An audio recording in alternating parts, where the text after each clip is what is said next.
علیکم ورحمۃ اللہ وبرکاتہ۔ بسم اللہ الحمد للہ والصلاة والسلام علی رسول اللہ ومن تبعہ ووالاہ وبعد۔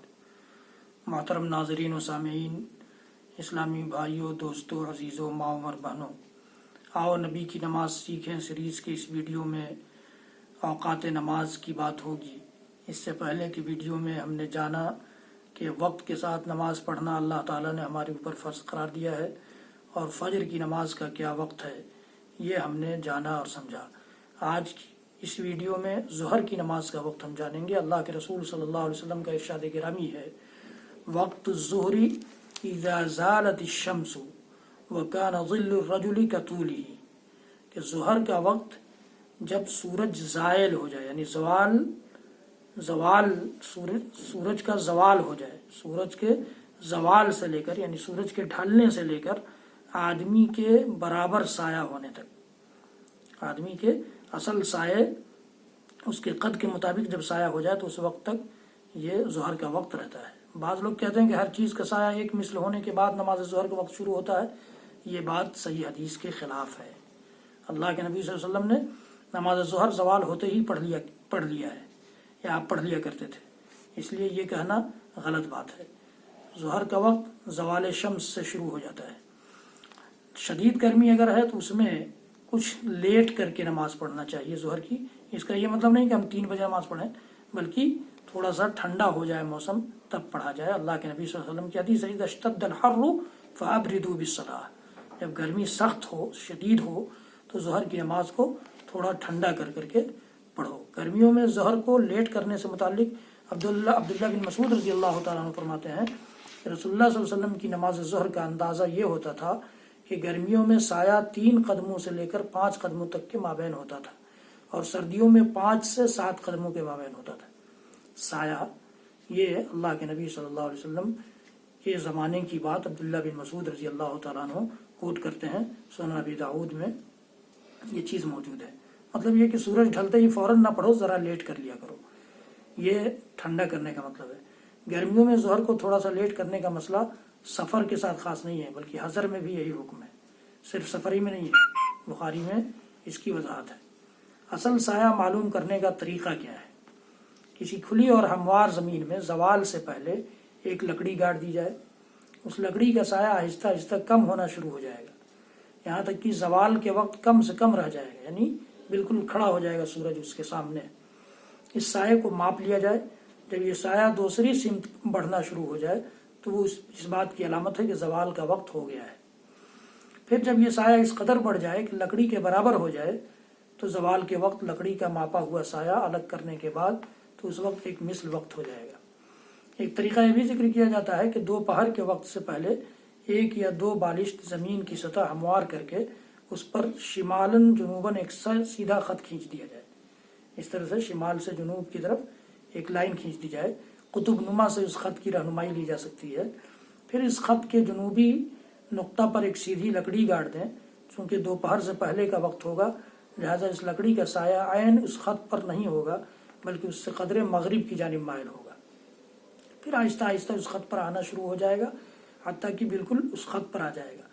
اس وقت اس سایہ کی انتہا پر نشان لگا دیں اور اس سایہ کو کسی اور لکڑی سے ماپ لیں اور یہ پیمانہ محفوظ کر لیں۔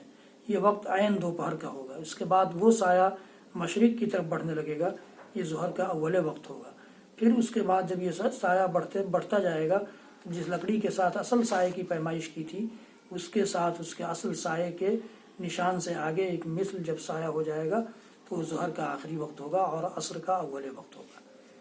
ایک سایہ جب ہو جائے گا، ایک سایہ آدمی کے برابر یا لکڑی گاڑ کر کے آپ اس کا سائے کا اندازہ کر لیں، یا کسی دیوار کو یا کسی کوئی کھمبا ہے خالی جگہ میں، وہاں آپ اس کھمبے کے اندازہ سے کر سکتے ہیں۔ جب اس کے برابر ایک سایہ ہو جائے اس وقت تک ظہر کا وقت رہے گا، زوال سے لے کر اس وقت تک، اور پھر وہاں سے عصر کا وقت شروع ہو جائے گا، وہاں سے پھر عصر کا وقت شروع ہو جائے گا۔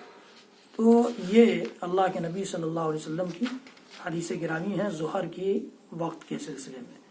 عصر کا وقت ایک سایہ ہونے سے شروع ہو جاتا ہے، ہر چیز کا سایہ اس کی مثل ہو جائے تو عصر کا وقت شروع ہو گیا، اور یہ باقی رہتا ہے سورج کے غروب ہونے تک۔ وقت ظہری اذا زالت الشمس وکان ظل الرجل کطولہ ما لم تحضر العصر ووقت العصر ما لم تصفر الشمس. ظہر کا وقت جب تک جب سورج زائل ہو جائے، سورج کا زوال شروع ہو جائے، اس وقت سے لے کر کے آدمی کے برابر سایہ تک، اس کے قد کے سایہ تک، ما لم تحضر جب تک عصر کا وقت نہ ہو جائے. اور عصر کا وقت اس وقت تک باقی رہتا ہے جب تک کہ سورج زرد نہ ہو، سورج زرد نہ پڑ جائے، پیلا نہ پڑ جائے. اما عائشہ صدیقہ رضی اللہ تعالیٰ فرماتی ہیں کہ رسول اللہ صلی اللہ علیہ وسلم نماز عصر ایسے وقت میں ادا فرماتے کہ سورج اس قدر بلند ہوتا کہ محسوس ہوتا تھا کہ میرے حجرے کے اندر ہے، باہر نہیں گیا ہے. اتنی تیز گرمی ہوتی تھی اور روشنی ہوتی تھی. صحیح مسلم کی روایت ہے. اسی طرح حضرت بریدہ رضی اللہ تعالیٰ عنہ فرماتے ہیں کہ رسول اللہ صلی اللہ علیہ وسلم نے عصر کی نماز ادا فرمائی تو اس وقت سورج صاف ستھرا تھا، اس میں ذرا بھی زردی نہ ملی ہوئی تھی اور بلند و بالا تھا. یہ بھی صحیح مسلم کی روایت ہے.